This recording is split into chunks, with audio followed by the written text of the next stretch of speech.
சண்டேனா நான்வெஜ் இல்லாம எப்படி? இன்னைக்கு மார்னிங்கே வந்து என் ஹஸ்பண்ட் வந்து எங்க ஊர் ஏரிக்கு போயிட்டு ஜிலேபி மீன் ஒரு 1 1/2 கிலோ வாங்கிட்டு வந்திருந்தாங்க.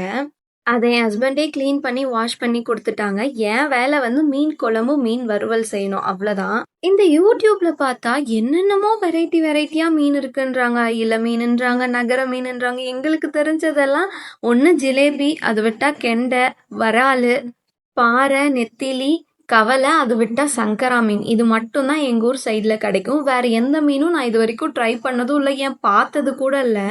எனக்கும் நெறைய வெரைட்டி வெரைட்டியா மீன் ட்ரை பண்ணணும்னு தான் ஆசை. ஆனா, எங்க ஊர் சைடுங்கள்ல அதெல்லாம் கிடைக்கவே கிடைக்காது.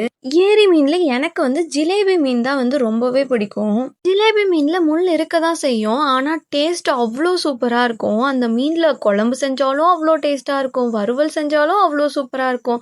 இதுக்கே பெருசா நம்ம மசாலா கூட சேர்க்க தேவையில்ல. வெறுமனே வீட்ல அரைச்ச குழம்பு மிளகாத்தூள் சேர்த்து நம்ம செஞ்சாலே போதும். அவ்ளோ சூப்பரா இருக்கும். மீன் குழம்பும் ஒவ்வொரு ஊர்ல ஒவ்வொரு மாரி செய்றாங்க. சில ஊர்ல தேங்காய் அரைச்சு ஊத்தி செய்றாங்க. சில ஊர்ல தேங்காய் பால் சேர்த்து செய்றாங்க. ஆனா எங்க ஊர்ல வெறுமனே மிளகாத்தூள் மட்டும் சேர்த்து தான் செய்வோம். ஆனா குழம்போட டேஸ்ட் அவ்ளோ சூப்பரா இருக்கும்.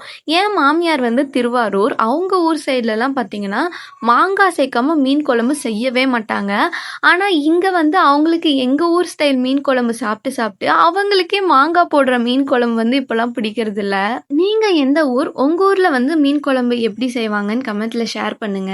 அண்ட் இன்னைக்கு லஞ்சுக்கு சூடான சாதம், ஜிலேபி மீன் குழம்பு, மீன் வறுவல், மாம்பழம்.